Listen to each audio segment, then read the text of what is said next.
नमस्कार शेतकरी मित्रांनो, स्वागत आहे आमच्या शेतकरी मित्र या यूट्यूब चॅनलवर। आज आपण खूप महत्त्वाच्या विषयावर बोलणार आहोत। तर तो विषय आहे आपल्या आंबे मोहरावर ज्या काही किडींचा, कीटकांचा किंवा बुरशींचा प्रादुर्भाव होणार आहे, त्यासाठी आपण या ठिकाणी काय केले तर आपले आंबा फळबागेतील मोहर योग्य रीतीने टिकून फळधारणा योग्य होईल। तर आपण अटॅक होऊ नये म्हणून किंवा झालेला असेल तर या दोन्ही विषयावर आपण महत्त्वाची माहिती बघणार आहोत। मित्रांनो, एक लक्षात घ्या, आंबे झाडाला मोहर आला म्हणजे त्याला वेगळ्या प्रकारचे रोग जडतात। तुम्ही बघतच असाल, मावा, तुडतुडे, खोड पोखरणारा किडा किंवा बुरशींचा पण अटॅक कधी कधी बघायला मिळतो।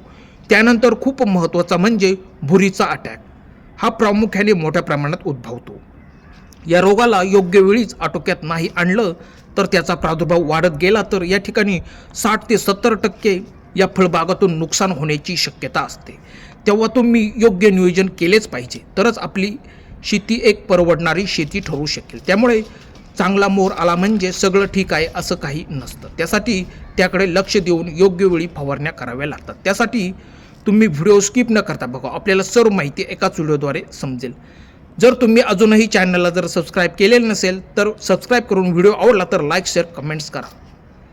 बऱ्याच ठिकाणी आंबे मोहर निघालेला आहे तर काही ठिकाणी निघतोय, तर या काळात आपल्या मोहरावर मोठ्या प्रमाणात किडींचा व बुरशींचा प्रादुर्भाव बघायला मिळतो।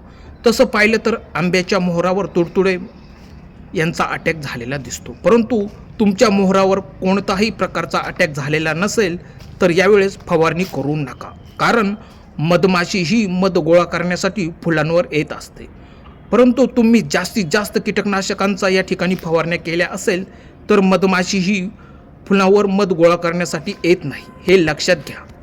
आंबे मोहरावर परागीभवन हे योग्य रीतीने होत नाही, त्यामुळे काय होते, आपण जी फळधारणा म्हणतो ती योग्य रीतीने आपल्या बागेत होत नाही, म्हणून उत्पादनही कमी प्रमाणात निघते। त्यामुळे शक्यतो गरज असेल तेव्हाच फवारणी करावी, विनाकारण फवारणी करू नका, हे लक्षात घ्या। जर तुमच्या बागेमध्ये रोगाचा प्रादुर्भाव जाणवतो असे वाटले तरच फवारणी करून घ्यावी, पण बऱ्याच शेतकऱ्यांना समजत नाही की तुडतुड्यांचा प्रादुर्भाव कसा होतो, तर ते कसे ओळखायचे। त्याकरिता तुम्ही बागेत जाऊन मोहराला हाताने स्पर्श करू शकता, तसेच बघून सुद्धा कळेल त्या ठिकाणी चिकटपणा आलेला दिसतो। हे दिसल्यास समजायचे की तुडतुड्यांचा प्रादुर्भाव मोठ्या प्रमाणात झालेला आहे, त्यावेळेस आपल्याला फवारणीची तयारी लगेच करावी लागेल। तर सर्वात महत्त्वाच्या विषयावर येऊ, ते म्हणजे तुडतुड्यांच्या नियंत्रणासाठी काय घ्यावे। तर तुम्ही इमिडाक्लोप्रिड हा एक घटक असलेले कोणतेही तुमच्या पसंतीनुसार घेऊ शकता। याचे प्रमाण साधारणपणे 1 मिली 1 लिटरसाठी तुम्ही याचा वापर सहज करू शकता। या व्यतिरिक्त तुम्ही डायमिथॉइट हा घटक असलेले कोणतेही तुम्हाला जे अवेलेबल होईल ते घेऊन फवारणी करावायची आहे, त्यापासून या रोगावर नियंत्रण मिळवता येते। त्याचबरोबर यात तुम्ही कोणत्याही एका बुरशीनाशकाचा या ठिकाणी या फवारणीमध्ये मिक्स करून फवारणी करू शकता, कारण आपल्या मोहरावर भुरी रोगाचा प्रादुर्भाव झालेला दिसतो, त्यामुळे याचा या ठिकाणी आपण वापर करू शकतो।